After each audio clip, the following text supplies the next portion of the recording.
नमस्कार दोस्तों, स्वागत है आपका मेरे YouTube channel DV track guide में। मेरा नाम है दीपक।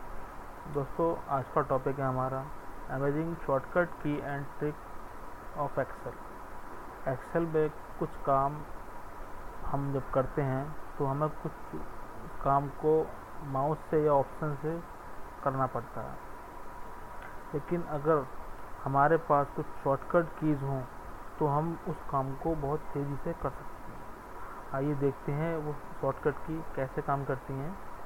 दोस्तों, सबसे पहली मेरी शॉर्टकट की है स्पेस, शिफ्ट स्पेस। ये देखिए स्पेस, आप शिफ्ट स्पेस से किसी भी रो को सिलेक्ट कर सकते हैं। आप किसी भी रो पर हैं और आपको पूरी रो की रो सिलेक्ट करनी है तो आप शिफ्ट स्पेस से उस रो को सिलेक्ट कर सकते हैं दोस्तों। सेकंड है दोस्तों कंट्रोल स्पेस। कंट्रोल स्पेस का यूज होता है किसी भी कॉलम को सिलेक्ट करने के लिए। ठीक है, नॉर्मली आप इस तरह सिलेक्ट करना पड़ता है आपको। अगर आप किसी भी रो पे या सेल पर हैं और आपको पूरा कॉलम सेलेक्ट करना है तो आप कंट्रोल स्पेस का यूज़ कर सकते हैं। मैं आपको दिखाता हूँ कंट्रोल स्पेस। ये देखिए दोस्तों, तीसरी हमारी शॉर्टकट की है कंट्रोल स्पेस और कॉमा। ठीक है दोस्तों, अब दिखाता हूँ। ये है कि जो सिस्टम में जो डेट आ रही है उसको, सिस्टम में जो टाइम आ रहा है, सिस्टम में जो टाइम आ रहा है उसको लाने के लिए। देखिए मैं कंट्रोल शिफ्ट दबाता हूँ। अभी सिस्टम में 7:19 हुए हैं, ये आप देख सकते हैं, 7:19। ठीक है दोस्तों, ये इस तरह टाइम ला सकते हैं। चौथी है हमारी सिस्टम की डेट लाने के लिए। उसके लिए हम करेंगे कंट्रोल के साथ कॉमा, ओनली कंट्रोल के साथ। पहले कंट्रोल शिफ्ट था, अब कंट्रोल के साथ कॉमा। तो देखिए दोस्तों, इससे जो आज की डेट आ जाएगी। आज की डेट से मतलब मेरा सिस्टम की डेट से है। अगर सिस्टम में जो डेट है आपकी वो सही सेट कर रखी है आपने तो वही डेट आ जाएगी। ठीक है दोस्तों, पांचवी जो शॉर्टकट की है हमारी वो है कंट्रोल 9। ये किसी भी रो को हाइड करने के लिए है। मान लीजिए मैं अभी इस रो पर हूँ और मुझे इसको हाइड करना है तो मैं कंट्रोल 9 प्रेस करूँगा। ध्यान रखिए ये कंट्रोल 9 जो की पैड के ऊपर जो नंबर्स होते हैं वो वाला कंट्रोल 9 इस पर काम करता है। साइड में जो न्यूमेरिक पैड कीपैड होता है, अगर आप उसका यूज़ करेंगे तो ये की काम नहीं करेगी। देखिए दोस्तों, मैं बताता हूँ कंट्रोल 9। ये देखिए दोस्तों, इसने पूरी रो को हाइड कर दिया। ठीक है दोस्तों, मैं कंट्रोल जेड कर देता हूँ। पांचवी जो है हमारी है वो रो को अनहाइड करने के लिए। मैं दिखाता हूँ आपको। मैं कंट्रोल 9 करता हूँ, फिर इसको अनहाइड करने के लिए दोस्तों हमारी है कि कंट्रोल शिफ्ट और ब्रैकेट स्टार्ट। ठीक है दोस्तों, मैं इसको सेट लेता हूँ, कंट्रोल ब्रैकेट स्टार्ट करता हूँ। देखिए दोस्तों, हमारी सातवीं शॉर्टकट की है कॉलम को हाइड करने के लिए। जैसे हम रो को हाइड कर रहे थे वैसे हम कॉलम को भी हाइड कर सकते हैं। मान लीजिए मुझे यही कॉलम हाइड करना है तो मैं करूँगा कंट्रोल 0। ये देखिए दोस्तों, ये कंट्रोल 0 से मेरा कॉलम हाइड हो जाएगा। अगर मुझे इसको अनहाइड करना है तो मैं इसको प्रेस करूँगा और मैं प्रेस करूँगा alt O C O U, alt O C O you.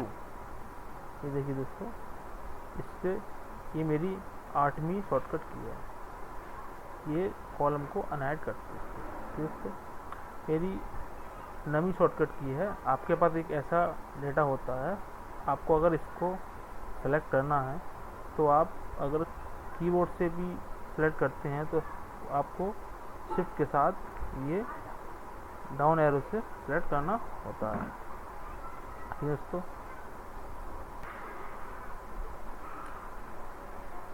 अगर आपको डेटा को एक साथ ऊपर से नीचे सेलेक्ट करना है, डेटा आपका हज़ारों में है तो आप उसको कैसे सेलेक्ट करेंगे? इसके लिए दोस्तों है कंट्रोल शिफ्ट डाउन एरो।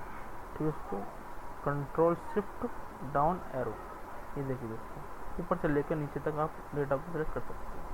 तो ऐसे ही मेरी 10वीं जो शॉर्टकट की है वो कंट्रोल शिफ्ट अप एरो।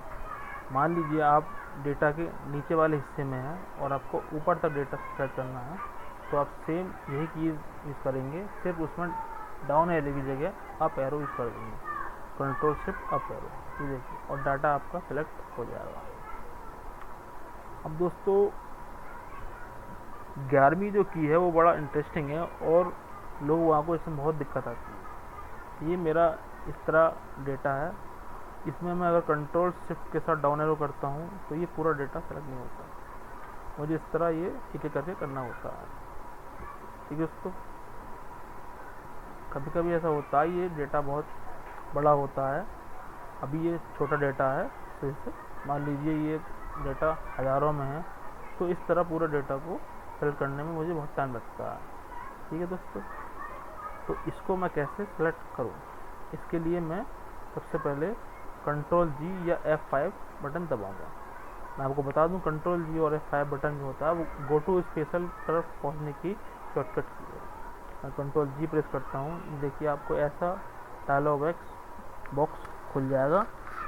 इसमें आपको रेफरेंस में आपको जो कॉलम सेलेक्ट करना है आपको उसका रेफरेंस डालना होगा।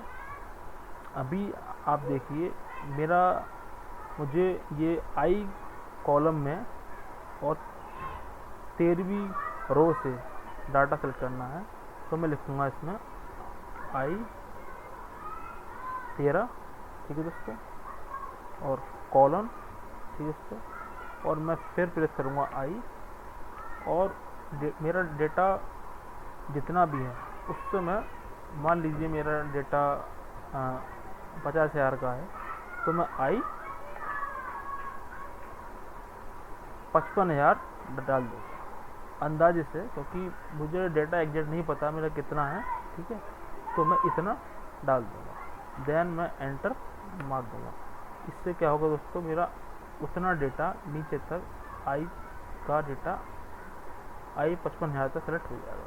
उसके बाद दोस्तों मैं कंट्रोल शिफ्ट के साथ अप एरो को प्रेस कर दूँगा, इससे मेरा डेटा ये पूरा जो मेरी प्रॉब्लम थी वो सॉल्व हो गई है और मेरा डेटा ये सेलेक्ट हो चुका है। ठीक है दोस्तों, मेरी 12वीं जो ट्रिक है वो है कस्टम व्यू। ठीक है दोस्तों, मान लीजिए मेरे पास बहुत सारी सीट्स हैं और उन सीट्स में कोई स्पेसिफिक डेटा मैंने बना रखा और मुझे बार बार उस डेटा पर जाना होता है, तो मैं उस डेटा पर अगर मैं बार बार उस सीट में ढूंढूंगा या उसको डेटा पर मुझे पहुंचना होगा तो मुझे ढूंढने में उसको टाइम लगेगा। मैं चाहता हूं कि उस डेटा पर मैं एक क्लिक में पहुंच जाऊँ, तो मैं कैसे पहुंचूँगा दोस्तों, मान लीजिए मेरे पास 3 सीट हैं, मैं तीसरी सीट में मेरे पास ये डेटा है और मुझे इसे बार बार मुझे इससे देखना होता है, तो मैं यहाँ पे कैसे पहुँचूँ, मेरे पास ये डेटा मुझे इससे बार बार इससे पहुँचना होता है, तो मैं इस डेटा को सबसे पहले सेलेक्ट करूँगा और मैं व्यू टैब में दोस्तों व्यू टैब में कस्टम व्यू में जाऊँगा। कस्टम व्यू में यहाँ पे एक ऐड का ऑप्शन है, मैं इसको ऐड कर दूँगा और इसका एक ऐड व्यू का मैं एक नेम दे दूँगा। मान लीजिए मैंने इसका नेम दे दिया दीपक, तो इसको मैंने कर दिया ओके। ठीक है दोस्तों, अब मैं अपनी सीट पे गया और मुझे मान लीजिए मुझे वो डेटा एक क्लिक में देखना है, तो मैं कस्टम व्यू पे जाऊंगा और इस शो बटन पे क्लिक कर दूंगा। ठीक है दोस्तों, तो मेरी एक क्लिक पर वो डेटा मुझे शो हो जाएगा और मेरा कर्सर वहाँ पहुँच जाएगा। आशा करता हूँ आपको ये मेरा वीडियो अच्छा लगा होगा। मेरे वीडियो को लाइक कीजिए, मेरे चैनल को सब्सक्राइब कीजिए। थैंक यू दोस्तों।